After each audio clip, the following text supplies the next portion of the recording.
After I won $2.5 million from the lottery, my parents tried to make me hand over half to their precious daughter. I said no. The next morning, I was stunned to find them burning my lottery check. They yelled, "If you don't share, you'll get nothing." I couldn't stop laughing because the check they torched was actually, can you even imagine walking into your own home only to find your parents, the people who raised you, standing over a fire, burning what they thought was your life-changing lottery check right in front of you? It sounds like something out of a twisted movie, but that was my reality. And their smug faces quickly turned to pure shock when I burst out laughing. Stay tuned, because this family drama has a twist they absolutely never saw coming. I'm Mackenzie, I'm 34, and last month my life got turned completely upside down. Growing up in our middle-class suburban home in Ohio wasn't exactly the picture-perfect childhood you'd see in a sitcom. From the moment my sister, Brooke, was born when I was 6, it became painfully, undeniably obvious who the favorite child was. Most parents try to hide their preferences, right? Mine never bothered. When Brooke wanted dance lessons, they magically found the money. When I needed a graphing calculator for advanced math, I worked extra shifts at the local grocery store to buy it. Brooke's artwork, displayed proudly throughout the house, framed. My academic achievements, usually met with a casual nod. "That's nice, Mackenzie, but did you see what Brooke made today?" It was a bitter pill year after year, but I swallowed it. Don't get me wrong, my parents weren't monsters. They provided the basics. And occasionally, they even showed genuine interest in my life. But that imbalance, that feeling of always being second best, it was constant. It was undeniable. As we grew older, the pattern just deepened. Brooke dropped out of college, then went back, then dropped out again, finding herself through 3 different majors and 5 career changes. My parents, they supported her financially through every single one. Me, I worked my way through school, maintained a scholarship, and still graduated with a mountain of student loan debt. By my early 30s, I built a decent life, entirely on my own terms. I had a steady job as a marketing coordinator, a small but comfortable 1-bedroom apartment, and enough savings to treat myself to dinner out or a weekend trip, occasionally. I wasn't wealthy, not by any means. Those student loans still ate up a huge chunk of my monthly budget, but I was fiercely proud of my independence. That Tuesday, a few weeks ago, started like any other. I stopped for gas on my way home from work, mentally calculating exactly how much I could afford to put in the tank until payday. While I was paying on a complete whim, I added a lottery ticket to my purchase. I rarely played, maybe 2 or 3 times a year if the jackpot got really massive. But something, a tiny spark, compelled me that day. "You never know, right?" the cashier said, handing me the ticket with a smile. "Lightning has to strike somewhere," I replied, laughing, tucking it into my wallet without another thought. That evening, I heated up leftover pasta and scrolled through social media, half watching TV. The lottery drawing came on, and suddenly I remembered my ticket. I pulled it out, expecting the usual disappointment. Maybe I'd match one number if I was lucky. The first number matched. Okay, cool. Then the second. My heart gave a little flutter. By the third match, I was sitting straight up, my heart beginning to pound. Fourth number match. Fifth match. When the final number matched, I literally stopped breathing. I checked and rechecked the numbers, convinced I was hallucinating, misreading something. But there it was, all 6 numbers. According to the announcer, the jackpot was $2,500,000. $2.5 million. I sat there in stunned silence for nearly 30 minutes, staring alternately at the ticket, then the TV, then back at the ticket. Eventually, my hands shaking so badly I could barely hold my phone. I took a photo. Then I carefully placed the ticket in a Ziploc bag and tucked it deep inside my worn copy of Pride and Prejudice on my bookshelf. The safest place I could think of. "You need to come over now," I managed to choke out to my best friend, Rachel. And I'm not joking or exaggerating. Rachel arrived 20 minutes later, clearly worried. "What's wrong? Are you okay?" Wordlessly, I showed her the ticket and the numbers I'd scribbled down from the broadcast. "Holy SH*T, she whispered, her eyes wide. "Mackenzie, holy SH*T. Is it real?" I asked, my voice barely a whisper. "Can you check the numbers again? I'm afraid I'm hallucinating." She pulled out her phone, looked up the winning numbers. "It's real. Oh my God, it's real. You just won $2.5 million. That night was a blur of disbelief, pure elation, and a creeping fear. Rachel stayed over, and we talked until sunrise about possibilities, about what this could mean for my life. For the first time, I could pay off my student loans. All of them.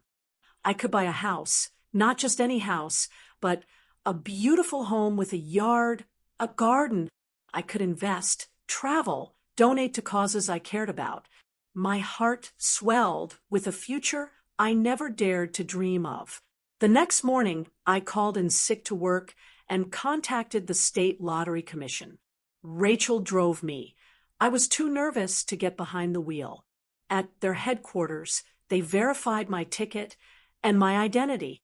They explained the process, the options, a lump sum payment, less after taxes, but immediately available, or annuity payments over several years.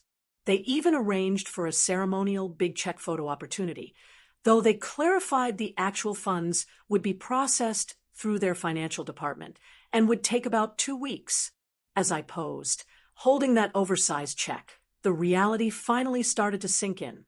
My life had changed forever, but I had no idea how profoundly it would test my relationships or how it would reveal truths about my family that I'd always suspected but never truly wanted to confirm. With the initial verification complete, I returned home with a folder full of paperwork, a copy of the novelty check, and my head spinning. The lottery officials had strongly advised keeping my windfall private until the funds were secured and proper financial and security measures were in place. Winners often find themselves besieged by long-lost relatives, investment opportunities, and charity cases. The rep had warned, "Consider carefully who you tell."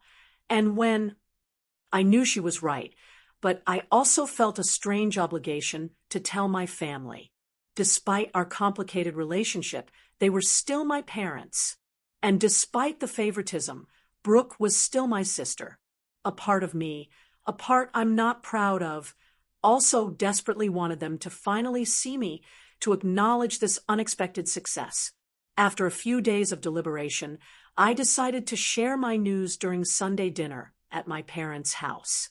A monthly tradition I maintained more out of duty than enjoyment. I arrived early, helping my mother prepare the meal while mentally rehearsing how I would tell them. "You seem different today," my mother observed, eyeing me as she chopped vegetables. "Did something happen at work?" "You could say something happened," I replied, unable to suppress a small smile. "But let's wait until everyone's here." My father joined us, asking about my apartment's persistent plumbing issues, problems I would soon be able to leave behind forever. When we sat down to eat, I took a deep breath. It was time. "I have some news," I began, my heart pounding. "Something pretty incredible happened last week. I won the lottery." My parents stared at me in disbelief. "The lottery?" my father repeated. "Like $20? "No," I said, my voice steadier than I expected. "The state lottery." I matched all 6 numbers. It's $2.5 million. The silence that followed was profound. Then, both my parents erupted in exclamations of shock and congratulations. My mother actually got up to hug me, something that rarely happened. "Oh, my goodness, Mackenzie, this is unbelievable," she exclaimed. "Wait until Brooke hears this." And there it was, not even a full minute of celebration before my sister was mentioned. As if on cue, the front door opened, and Brooke swept in, fashionably late as usual. "Sorry I'm late. Traffic was awful." What did I miss? My mother practically tripped over herself rushing to deliver the news. Mackenzie won the lottery, $2.5 million. Brooke's expression shifted rapidly from surprise to excitement to something more calculating. She hugged me with unusual enthusiasm. "That's amazing, Mac. We're going to have so much fun with this." A cold knot formed in my stomach at her use of we. Before I could even respond, my father chimed in. "This is perfect timing, actually. Brooke, tell your sister about your situation." Brooke, at least, had the decency to look slightly embarrassed. "It's not a big deal, really. I'm just in a bit of a financial bind with the business." The business was her latest venture, an online boutique selling overpriced bohemian clothing she'd started 6 months ago after abandoning her marketing firm job. I'd already heard from my parents that it wasn't going well. "It's more than a bit of a bind," my father corrected. "The credit card debt alone is nearly $30,000. And then there's the inventory loan." "Dad, please," Brooke interrupted, shooting him an annoyed look before turning back to me with a practiced smile. "But hey, that's not important right now. This is about your amazing news, though. I mean, if you were thinking about helping family, I wouldn't say no." I sat there, my food forgotten, as I processed what was happening. Not a single question about how I felt about winning. No inquiries about my plans or dreams. Just an immediate pivot to how my windfall could solve Brooke's problems. "I haven't even received the money yet," I said carefully. "There's a whole process, and I need to speak with financial advisors about the best way to—" "But you will help your sister, of course," my mother interjected, as if it were already decided. Family helps family, and with so much money, you can easily spare enough to clear Brooke's debts and give her business a proper chance. The knot in my stomach tightened into a hard ball. I haven't made any decisions yet. This just happened, and I'm still processing everything. "What's there to process?" my father asked, his tone shifting from celebratory to something harder. "Your sister needs help, and now you can provide it. That's what family does." "What about my student loans?" I countered, "or the fact that I've been living paycheck to paycheck while trying to build some kind of security for myself. Don't I deserve to take care of my needs first?" "Don't be selfish, Mackenzie," my mother said, her voice taking on that disappointed tone I knew all too well. "Your sister has a real business with real potential. This could be her big break." "And what about my big break?" I asked, feeling a lifetime of resentment bubbling to the surface. For once in my life, something amazing has happened to me, and immediately it becomes about Brooke. Brooke's expression turned hurt. "I can't believe you're being like this. If I won, I would share with you without hesitation." The hypocrisy of that statement was almost laughable. 3 years ago, when Brooke received a $10,000 inheritance from our grandmother, she'd spend it all on a luxury vacation to Bali without so much as offering to take any of us out to dinner. The rest of the meal devolved into a tense conversation, my parents alternating between guilt trips and thinly veiled demands. By the time I left, the joy of my windfall had been thoroughly tarnished. Instead of celebrating with my family, I drove home fighting back tears of frustration and bitter disappointment. Once home, I poured myself a glass of wine and called Rachel. "Was it that bad?" she asked after I recounted the dinner disaster. "They didn't even wait 5 minutes before making it about Brooke," I said, my voice breaking. Not a single question about what this means for me or what I might want to do with my own money. I'm not surprised, but I'm still so sorry, Rachel replied gently. What are you going to do? I took a deep breath. Exactly what I planned before dinner. Pay off my debts, secure my future, and make smart decisions. And apparently, set some very firm boundaries with my family. Little did I know how severely those boundaries would be tested in the coming days. The morning after that disastrous family dinner, my phone started ringing at 7:30 a.m. It was my mother. I'd been thinking about our conversation last night. She began without preamble. I think you were just overwhelmed, which is understandable. But now that you've had time to sleep on it, I'm sure you see how important it is to help your sister. I pinched the bridge of my nose, a headache already forming. Mom, it's not even 8, and I'm getting ready for work. Can we talk about this later? What's there to talk about? This is what family does, Mackenzie, your father, and I have always taught you girls to support each other. The irony of that statement was not lost on me. I need to go. We'll discuss this another time. Before she could respond, I ended the call and silenced my phone. I needed space to think clearly without the constant pressure. At work, I met with my supervisor and vaguely mentioned I might need to take some personal time in the coming weeks to deal with a family situation. I wasn't ready to disclose my win to my workplace, especially since the funds hadn't even been transferred yet. During my lunch break, I checked my phone to find 3 missed calls from my mother, 2 from my father, and a text from Brooke. Hey sis, just wanted to say I totally understand you needing time to process everything. No pressure, but when you're ready to talk, I have some spreadsheets showing exactly how much I need to clear my debts and get the business profitable.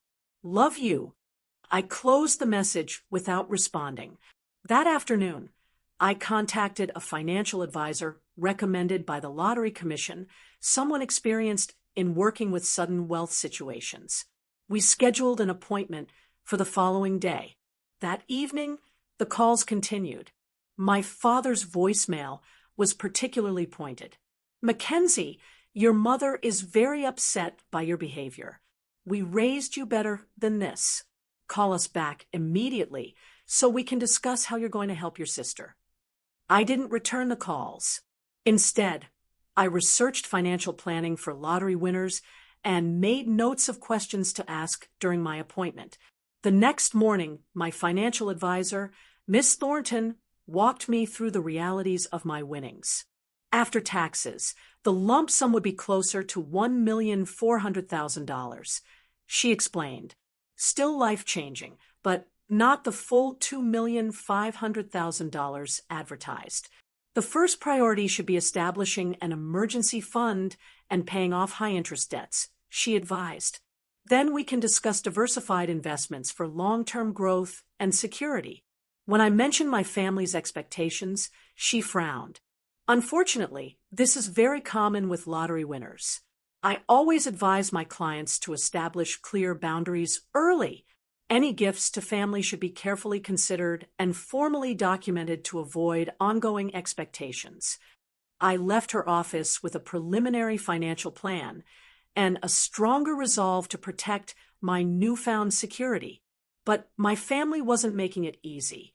That evening, I received a group text from my mother, including both my father and Brooke. We're all getting together tomorrow evening at 7 to discuss the family financial plan now that Mackenzie has come into this blessing. Mackenzie, please bring whatever paperwork you have so far so we can understand the timeline.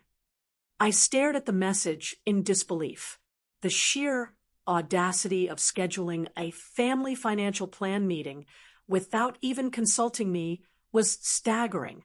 I replied simply, I won't be attending. My financial decisions are my own to make. The response was immediate and heated.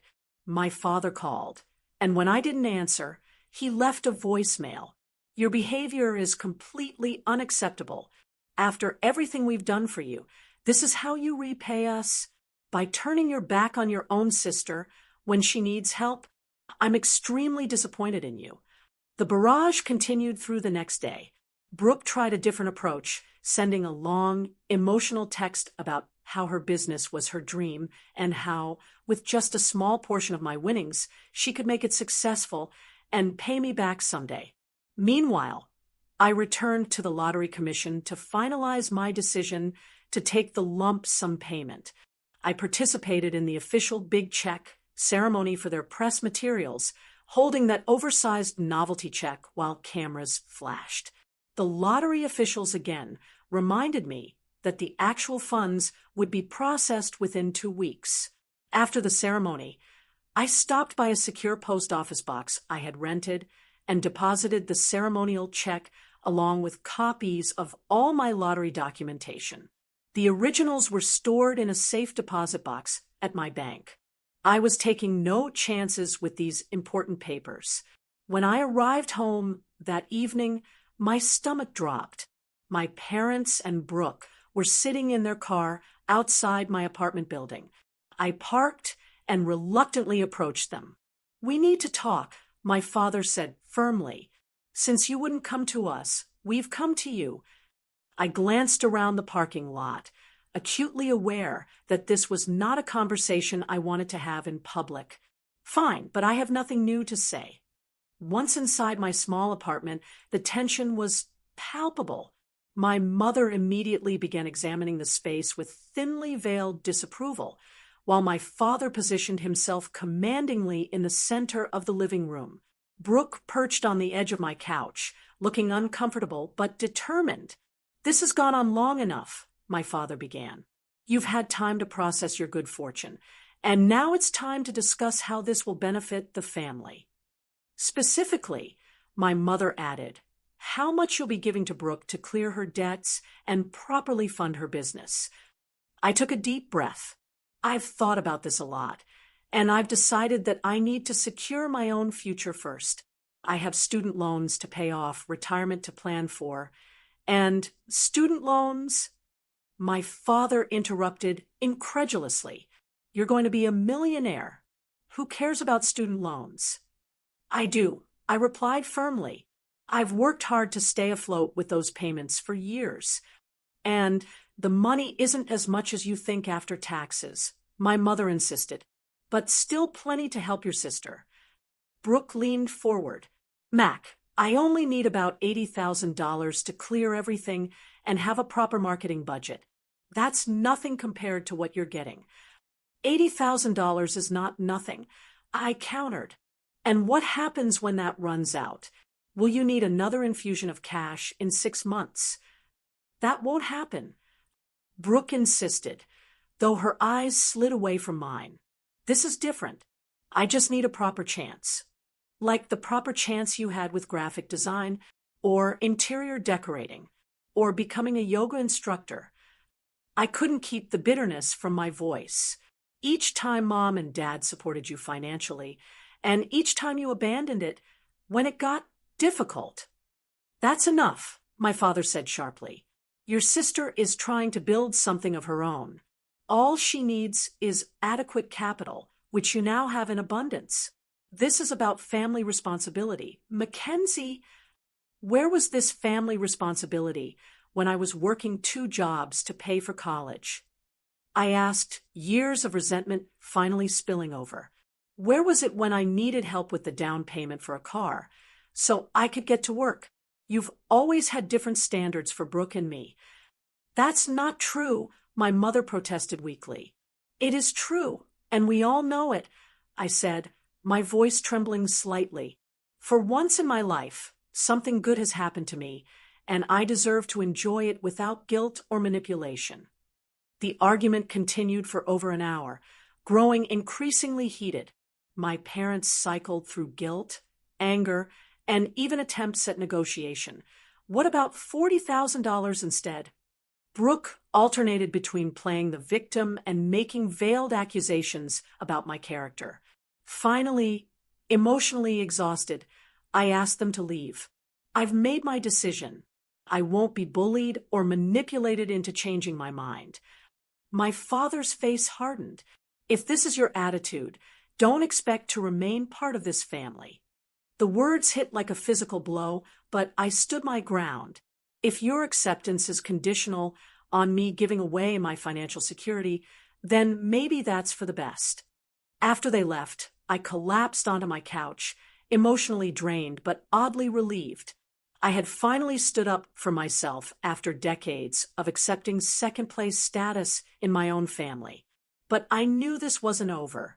Not by a long shot. I called Rachel and asked if I could stay at her place for a few days. I need some space from my family, and I don't trust them not to show up again. Of course, she said immediately. Pack a bag and come over. Wine will be waiting. As I packed enough clothes for a few days, I had no idea how prophetic my distrust would prove to be. I spent 3 relatively peaceful days at Rachel's apartment, going to work as usual, but returning to her place rather than my own. My family continued their campaign of calls and texts, but I responded minimally, usually with simple variations of "my decision is final." On the 4th day, I realized I needed to retrieve some work documents I'd left at my apartment. Rachel offered to go with me, but she had an important meeting she couldn't miss. "I'll be fine," I assured her. "I'll grab what I need and be out in 10 minutes. I chose my lunch break, thinking my family would be at work or otherwise occupied. As I approached my apartment door, everything seemed normal. I unlocked it and stepped inside, immediately sensing something was wrong. There were voices coming from my living room. I froze, heart pounding, before recognizing my parents' voices. They were in my apartment. For a moment, I considered backing out quietly and calling the police, but anger overrode caution, and I strode into the living room. "What are you doing in my apartment?" I demanded. My mother and father were standing by my coffee table. Between them, in a small metal trash can I recognized from my own kitchen, flames were rising from what looked like paper. With a jolt of horror, I realized what was happening.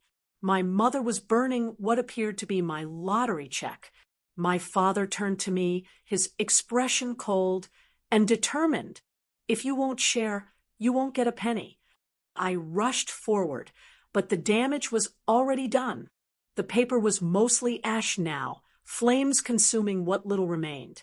My mother stepped back, a look of grim satisfaction on her face. "Now we can discuss a fair arrangement," she said. "You'll need to reapply for the prize." I stared at them in shock, my mind racing to process what had just happened. How had they gotten in? What exactly had they burned?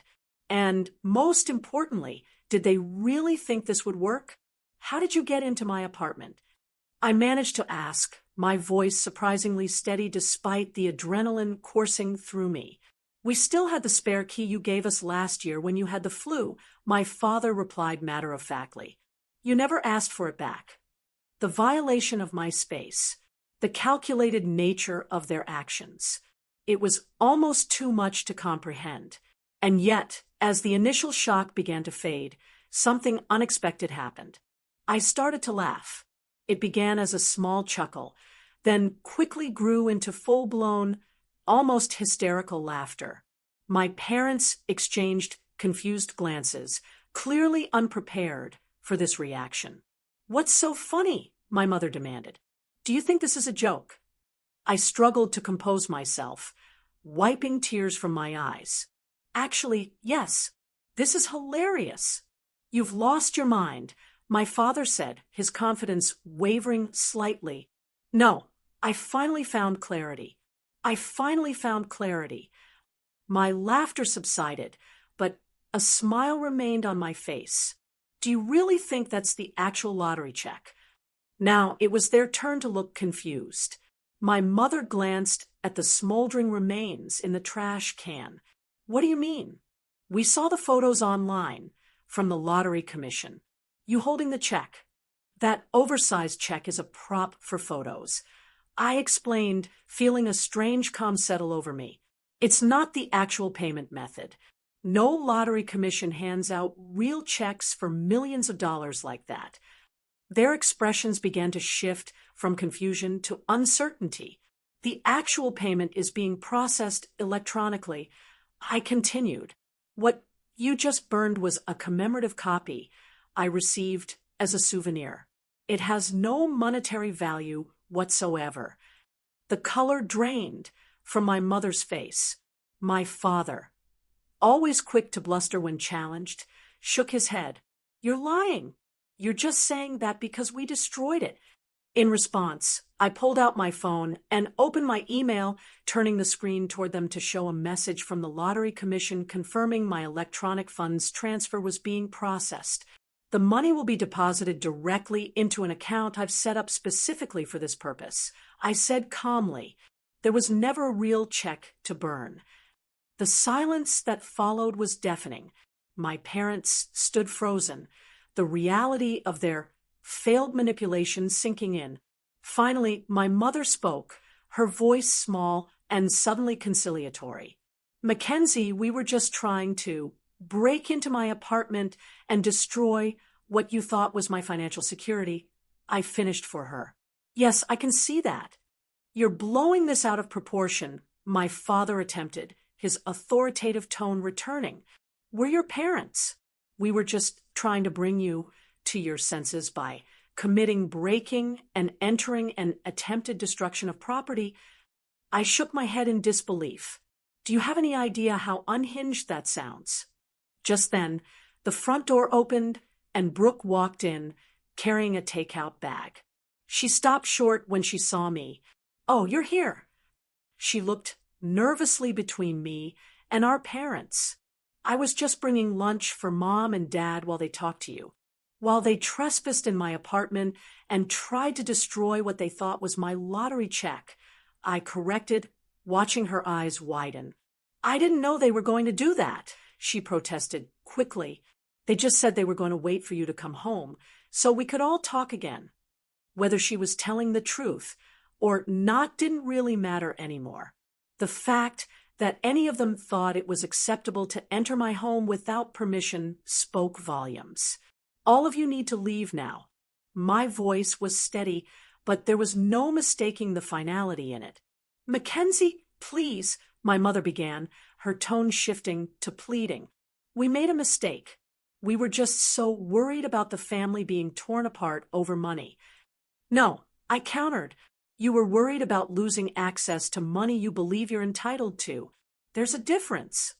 After everything we've done for you, my father started. That's exactly the problem, I interrupted. You've convinced yourselves you've done so much for me, when the reality is I've been largely on my own since I was a teenager. You're not entitled to my lottery winnings, and your actions today have shown me exactly who you are. I moved to the door and held it open. Leave now, or I call the police and report a breaking and entering. Your choice. They gathered their things in stunned silence. As Brooke passed me at the door, she paused. This isn't fair. You're being cruel. No, Brooke, I replied quietly. Cruel is expecting someone to sacrifice their financial security for your series of failed ventures. Cruel is supporting parents who would break into your sister's apartment to destroy her property. You've always been the favorite, and you've used that to your advantage your entire life. That ends today. After they left, I immediately called a locksmith to change my locks and began researching security systems I could install. I also called Rachel to update her on what had happened. They did what? She exclaimed. That's insane. Are you okay? Strangely, yes, I replied, surveying my apartment. I think this needed to happen. The illusion is gone now. I see them clearly for who they are, and it's actually liberating. That night, I received a flurry of texts from extended family members, aunts, uncles, cousins, all expressing concern about the family rift and urging me to reconsider my harsh stance against my parents and sister. Clearly, my family had been busy spinning their version of events. I didn't bother responding. Instead, I focused on finishing my packing. I had already given notice at my apartment and found a short-term rental in a secure building across town. No one in my family knew the address, and I intended to keep it that way. As I sealed the last box, I felt a weight lifting from my shoulders. The money hadn't even hit my account yet, but I was already experiencing a different kind of wealth, the richness of clarity, and the luxury of finally prioritizing myself. The day after the burning incident, I took a personal day from work to handle several important matters. First, I met with a lawyer recommended by my financial advisor to discuss the legality of my family's actions and how to protect myself going forward. Breaking and entering is a criminal offense, the lawyer, Miss Patterson, explained, as is destruction of property, even if what they destroyed was ultimately just a souvenir. I don't necessarily want to press charges, I said, still conflicted despite everything. I just want them to leave me alone. A restraining order might be appropriate. Then, she suggested, and I'd recommend documenting everything in case their behavior escalates further. Next, I visited the bank, where I'd set up the account for my lottery winnings.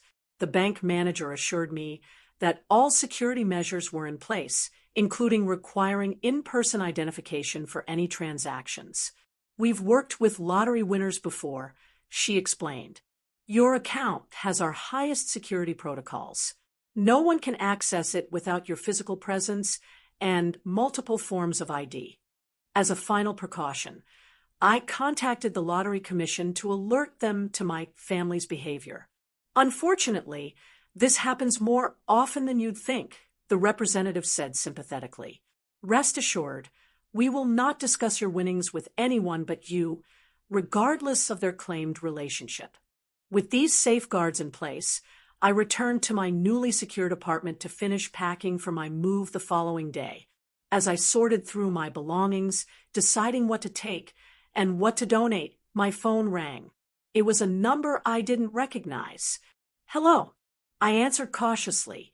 Mackenzie, it's Aunt Helen. My mother's sister had always been somewhat of a neutral party in family dynamics, neither encouraging my parents' favoritism nor actively opposing it. Aunt Helen, I responded, my tone guarded. I assume you've heard some version of recent events. I've heard your mother's version, she confirmed. But I've known your mother my entire life, so I can read between the lines. What really happened?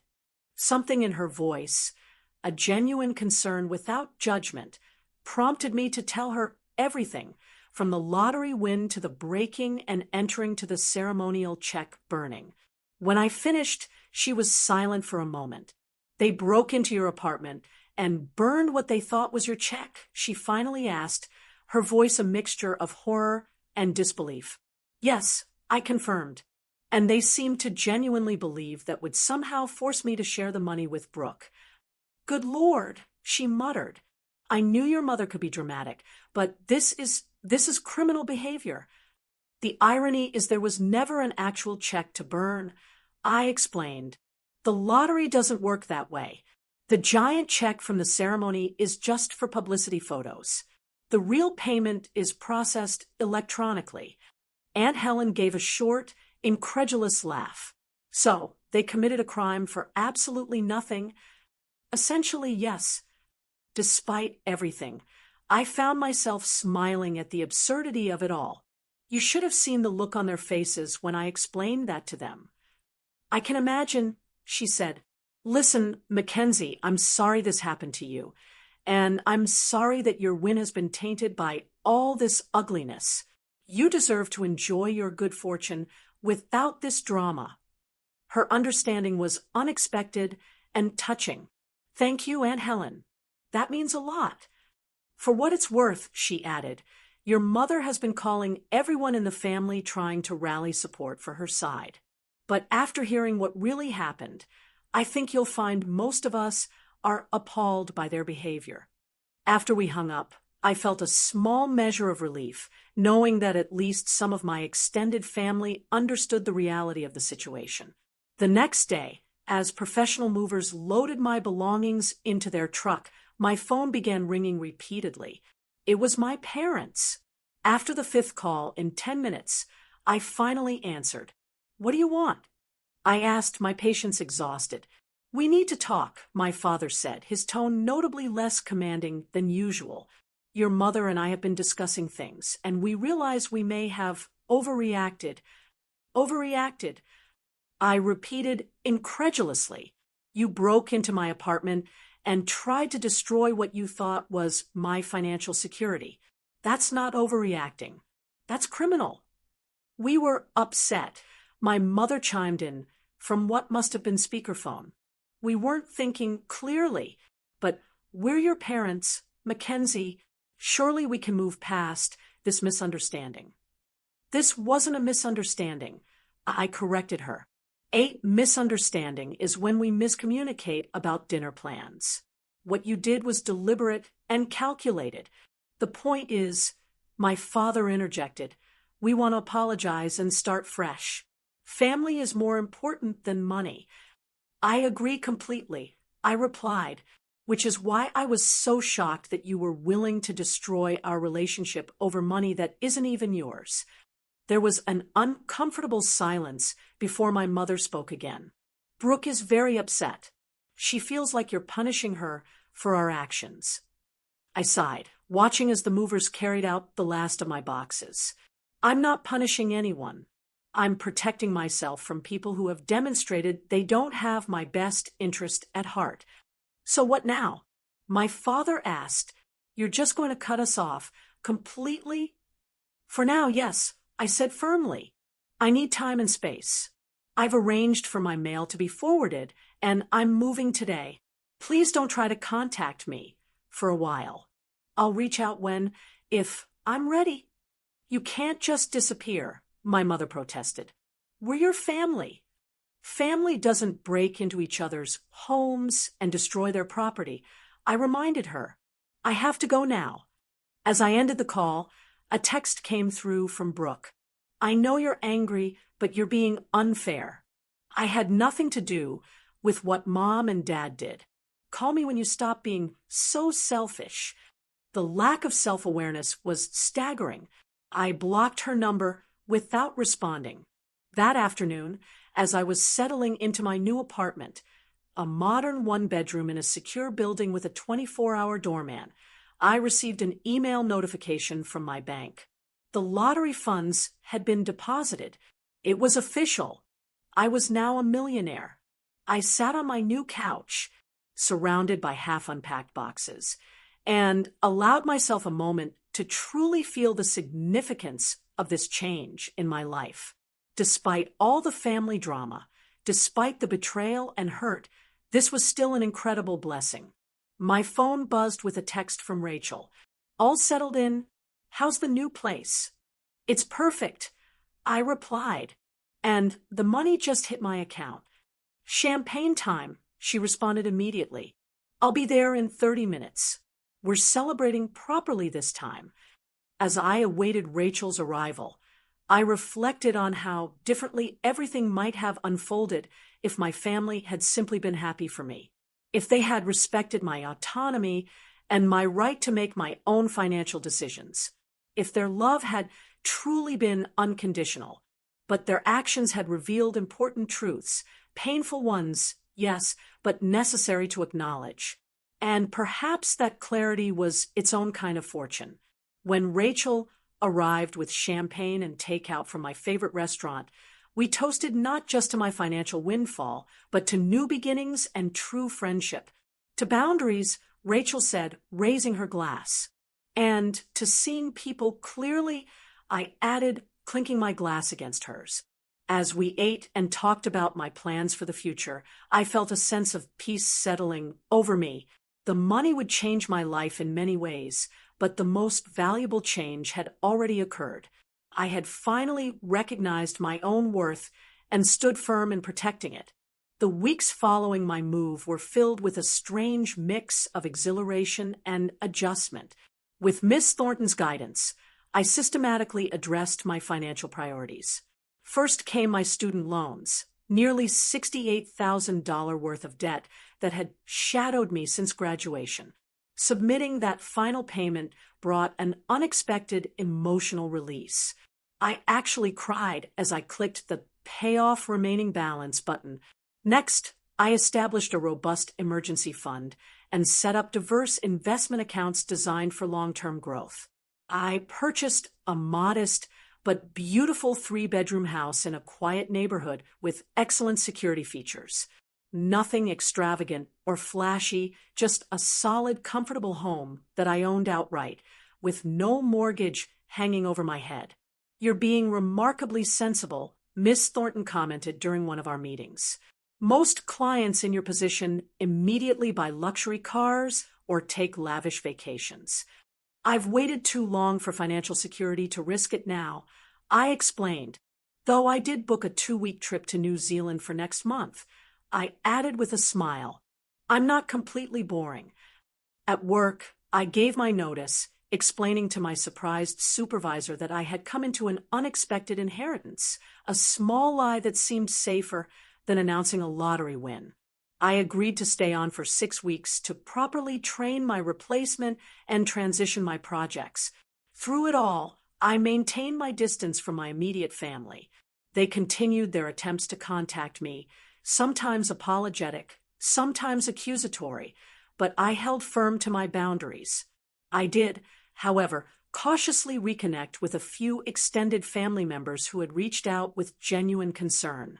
Aunt Helen and I began meeting for coffee every other week. During one such meeting, she updated me on the family situation. "Your parents are telling everyone they're giving you space," she said with a knowing look. "But the reality is they're beside themselves that they can't find your new address. Have they shown any real remorse?" I asked, though I already knew the answer.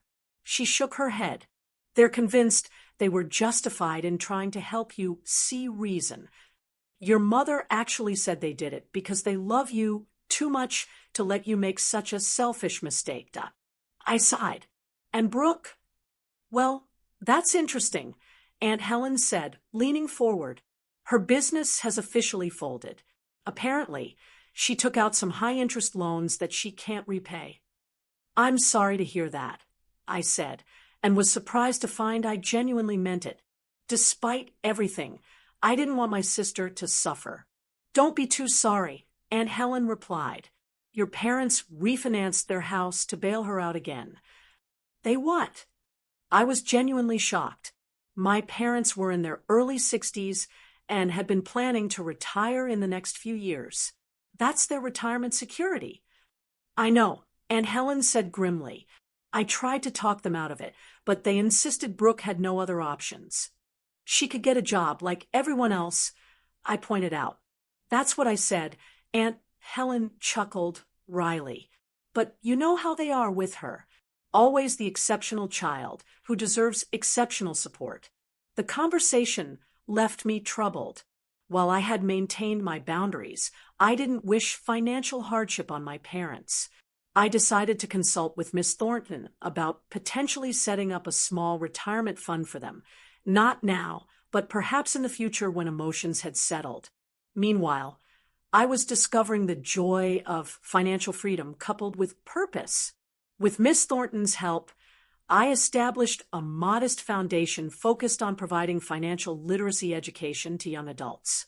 I partnered with local community colleges to offer workshops on budgeting, understanding credit, and basic investing principles, all the knowledge I had struggled to acquire on my own. I also made anonymous donations to causes I cared about, a shelter for domestic violence survivors, the public library that had been my sanctuary growing up, and a scholarship fund for first-generation college students. These acts of giving brought me more satisfaction than any luxury purchase could have. I wasn't just changing my own life, I was creating ripple effects that might change others' lives, too. Rachel remained my steadfast supporter through all of these transitions. When I confessed my guilt about not helping Brooke, despite having the means to do so, she provided a valuable perspective. "Your sister doesn't need a bailout. She needs to learn consequences," Rachel pointed out. "If you step in now, you're just replacing your parents as her safety net. Nothing will change." "I know you're right," I sighed, "but I still feel this nagging guilt." "That's because you're a good person," Rachel said firmly. But being a good person doesn't mean being a doormat. You can be generous without being exploited. About 3 months after the burning incident, I received an unexpected email from Brooke. Unlike her previous messages, this one seemed more reflective. I've been doing a lot of thinking about everything that happened. I realize now how entitled I must have seemed about your lottery win. The truth is, I was desperate. My business was failing, and I was too proud to admit it. That doesn't excuse my behavior or mom and dad's, but I wanted you to know that I understand better now why you reacted the way you did. I miss my sister.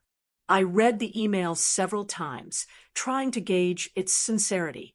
Was this a genuine moment of growth for Brooke, or another manipulation tactic now that her financial situation had deteriorated? After careful consideration, I replied with a brief but not unkind message. Thank you for your email, Brooke. I appreciate your reflection on what happened. I'm still processing everything and need more time before considering any kind of reconciliation. I hope you're finding your way forward. Her response came quickly. I understand. For what it's worth, I've finally taken a regular job, assistant manager at Riverside Cafe. It's not glamorous, but it's stable. Take all the time you need. I'll be here if you're ready. This small evidence of Brooke taking responsibility for her own financial situation was the first positive sign I'd seen. While I wasn't ready to fully reconnect, it left me open to the possibility that genuine change might be possible eventually. As my new life took shape, I found myself experiencing a profound sense of peace. My days were filled with meaningful work through my foundation, enjoyable hobbies I'd never had time for before, and genuine connections with friends and the extended family members who respected my boundaries. The wealth hadn't changed who I was at my core. I still shopped sales and felt a twinge of guilt when splurging on expensive items. But it had removed the constant background anxiety about money that had been my companion for so long. More importantly, it had catalyzed a necessary transformation in how I viewed myself and my relationships. One evening, as Rachel and I enjoyed dinner on my new patio, she raised her glass in a toast to the unexpected silver lining. She said, "Without the lottery, you might never have seen your family so clearly or found the strength to prioritize yourself." I clinked my glass against hers, reflecting on the truth of her words. "Sometimes the greatest gift isn't the money itself," I replied, "but what it reveals about the people around you and about yourself." 1 year after the lottery win, that changed everything. I stood in the doorway of my home office, surveying the space I'd created for myself. Large windows overlooked a garden that was just beginning to bloom with spring flowers. The walls were lined with bookshelves containing volumes I'd always wanted to read, but never had time for. My desk, a beautiful antique I'd carefully restored myself, held a laptop and a neat stack of documents related to my foundation's latest financial literacy program. This room, like my new life, was entirely of my own making. Every element reflected my choices, my values, my vision, not those imposed by family expectations or financial limitations. It was a physical manifestation of the internal journey I'd undertaken over the past year. The path to healing hadn't been straightforward. There were days when I questioned my decisions, when the weight of family estrangement felt heavier than the relief of boundaries. There were nights when I dreamed about reconciliation scenarios, waking with a confused mixture of longing and resolve. My therapist, another investment in myself I'd made after the lottery, had helped me navigate these complex emotions. "Healing isn't linear," she often reminded me, "and establishing healthy boundaries with family doesn't mean you've stopped loving them. It means you've started loving yourself." That perspective had been crucial. As I cautiously began reconnecting with certain family members, Aunt Helen remained a steady presence, providing updates about my parents and Brooke without pressure or judgment. Through her, I learned that my parents had finally paid off the mortgage thanks to my father postponing retirement and taking on consulting work. Brooke, meanwhile, had maintained her job at the cafe and even received a promotion to manager. According to Aunt Helen, she had also joined a financial management group and was slowly working to repair her credit. These positive developments had eventually led me to accept an invitation to meet Brooke for coffee about 8 months after our estrangement began. We chose a neutral location, a quiet cafe halfway between our respective homes. The initial awkwardness had been palpable as we settled at a corner table, each of us careful with our words. "You look good," Brooke had said, studying me. "Happy." "I am," I confirmed. "And you?" Aunt Helen mentioned you're doing well at the cafe. A flash of the old Brooke appeared, a slight wince at the mention of her service industry job, but it quickly passed. "It's been a learning experience," she admitted. "Not what I envisioned for myself, but I'm good at it, surprisingly." We talked carefully around the edges of the past at first, focusing on present circumstances and neutral topics, but eventually we had to address the elephant in the room. "I'm sorry," Brooke said suddenly, interrupting a safe conversation about a new restaurant in town. "Not just for what happened with Mom and Dad, and the check. For everything. For always expecting to be bailed out, for never considering what you might need." The sincerity in her voice caught me off guard. "Thank you," I said simply, giving her space to continue. "When your money didn't materialize to solve my problems, I had to face some hard truths," she continued. "I've never had to deal with consequences before. Mom and Dad always fixed everything, and I let them because it was easier. It's a pattern that started when we were kids. I acknowledged it wasn't entirely your fault, but I participated in it," she countered, "and I benefited from it at your expense. I see that now." That first meeting had ended with a tentative hug and a promise to try again in a few weeks. We'd had several more coffee dates since then, each one a little more comfortable than the last. We weren't best friends. Too much history stood between us for that. But we were finding a new, more balanced way to be sisters. My parents were a more complicated matter. While I'd exchanged a few brief emails with them, I wasn't ready for in-person contact. Their apologies still carried undertones of justification, suggesting they hadn't fully recognized the gravity of their actions or the patterns that led to them. "You'll know when or if you're ready," my therapist had assured me. "And it's perfectly acceptable if that time never comes." That permission to prioritize my own well-being without guilt had been transformative. I'd spent so much of my life accommodating others' needs and expectations that establishing firm boundaries felt like learning a foreign language. But with practice, it was becoming more natural. The lottery money, while providing material security, had been merely the catalyst for this more profound personal growth. The true wealth I'd gained was in self-knowledge and self-respect. This perspective informed how I managed my financial windfall as well.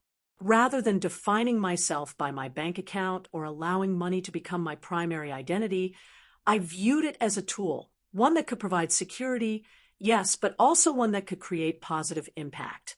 Through my foundation, I'd helped fund financial literacy programs that had reached over 500 young adults in the past year. The feedback from participants was often emotional. Many shared stories of being the first in their families to understand compound interest, investment basics, or the true cost of credit card debt. "You're not just teaching them about money," one community college partner had told me. "You're breaking generational patterns." That comment had resonated deeply with me. Breaking patterns. Wasn't that exactly what I'd done in my own life? As I moved from my office to the kitchen to prepare dinner, my phone buzzed with a text from Rachel. "Just confirmed reservations for New Zealand 2.0 next month. Pack your hiking boots." I smiled, thinking about our upcoming adventure, our second trip to New Zealand, this time to explore the South Island. Rachel had been my rock throughout this transformative year, celebrating my victories and providing perspective during moments of doubt. Can't wait, I texted back, thinking of adding a stop in Australia this time. Her reply was immediate. Yes, let's do it. The freedom to make such decisions, to travel, to explore, to expand my horizons was something I never took for granted. Neither was the autonomy to choose how I spent my time. In addition to managing my foundation, I'd started taking classes in furniture restoration, a hobby I'd always been interested in, but never had time to pursue. My dining room table was currently covered with the components of an antique radio cabinet I was bringing back to life. As I prepared a simple but delicious dinner of salmon and roasted vegetables, I reflected on how my relationship with money had evolved. The initial panic about making mistakes with my windfall had given way to confidence in my careful decisions. The fear that wealth might change me fundamentally had been replaced by the understanding that it had simply revealed and amplified who I already was. Most importantly, I'd learned that financial wealth, while providing comfort and opportunities, wasn't the most valuable currency in life. Trust, respect, authentic connection. These were the true treasures, and they couldn't be purchased at any price. After dinner, I settled on my porch swing with a glass of wine, watching the sunset paint the sky in brilliant oranges and pinks. A year ago, I couldn't have imagined the life I now lived. Not just because of the financial changes, but because of the emotional freedom I'd claimed. The lottery had given me $2,500,000. But my own choices had given me something far more precious. A life aligned with my values, relationships based on mutual respect, and the quiet confidence that came from knowing my own worth. For anyone watching this who might be struggling with family boundaries or finding their own voice, I hope my story encourages you. It's never too late to recognize your value and require others to respect it.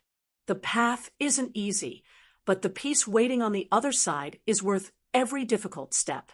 If my journey has resonated with you, I'd love to hear your thoughts in the comments below. What would you have done in my place? Have you ever had to establish difficult boundaries with loved ones? And what helped you find the courage to stand firm? Share your experiences and know that your story matters too. Don't forget to subscribe if you'd like to hear more real-life stories like mine, and hit that like button if this resonated with you. Thank you for listening. And remember, sometimes the greatest twist in your story is the moment you decide to become its author.